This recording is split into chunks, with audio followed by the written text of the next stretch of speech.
Shalom warga Gereja Kemah Injil Indonesia. Dalam renungan hari ini dengan tema melayani sesama dengan rendah hati, diambil dalam Filipi pasal yang kedua ayat 3 dan 4. Demikian firman Tuhan, dengan tidak mencari kepentingan sendiri atau puji-pujian yang sia-sia.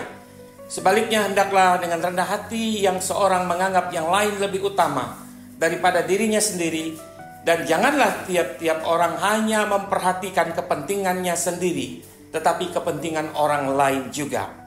Kekasih-kekasih Tuhan, warga Gereja Kemah Injil Indonesia, di tengah dunia yang mengutamakan prestasi, pengakuan, posisi, kerendahan hati menjadi nilai yang langka. Dan kadang-kadang juga dianggap sesuatu yang lemah. Dalam dunia hari ini, kadang-kadang kita didorong untuk terus tampil unggul, untuk membuktikan diri. Tetapi dalam ajaran Kristus justru berlawanan dengan apa yang dunia ajarkan. Dalam ajaran Kristus ia memanggil kita untuk turun, bukan naik, untuk melayani, bukan dilayani, untuk menomorsatukan sesama, bukan diri sendiri. Dalam suratnya kepada jemaat di Filipi, Rasul Paulus menegaskan bahwa semangat melayani harus didasarkan kepada kerendahan hati. Tidak cukup hanya untuk melakukan pelayanan. Sikap hati di balik pelayanan itu yang menentukan kualitasnya.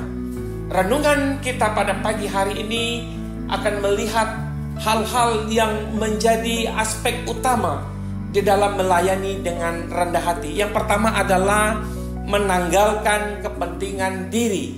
Inilah awal dari pelayanan yang murni. Filipi 2 ayat yang ketiga bagian A, dengan tidak mencari kepentingan sendiri atau puji-pujian yang sia-sia. Pelayanan yang didasarkan pada kepentingan pribadi, apakah untuk status, untuk pengaruh atau pujian, hanya menghasilkan pelayanan yang hampa, yang kosong, yang terlihat aktif, tetapi tidak menghasilkan buah kasih. Paulus menyebut bahwa motivasi seperti ini sebagai sebuah kesombongan kosong, atau dalam bahasa Yunani dia menggunakan kata kenodosia. Ia mengingatkan bahwa pelayanan yang sejati tidak boleh berpusat kepada ego atau egosentris, tetapi teosentris, kepada Allah dan kepada sesama. Ketika kita masih mengedepankan nama kita, pelayanan menjadi sempit dan melelahkan. Namun ketika kita melayani tanpa pamrih, hanya untuk memuliakan Allah dan memberkati sesama, hati kita dibebaskan dan Tuhan dimuliakan. Lalu hal yang kedua, bagaimana kita melayani dengan kerendahan hati? Mengangkat sesama lebih utama, atau bagaimana kita melawan egoisme dunia. Filipi pasal 2 ayat yang ketiga bagian B, hendaklah dengan rendah hati yang seorang menganggap yang lain lebih utama daripada dirinya sendiri. Inilah titik balik spiritualitas kita. Dunia berkata utamakan dirimu, tetapi Tuhan mengajarkan kita untuk mengutamakan orang lain. Ini bukan berarti merendahkan diri secara tidak sehat, tetapi menempatkan sesama dalam kasih dan hormat yang tulus.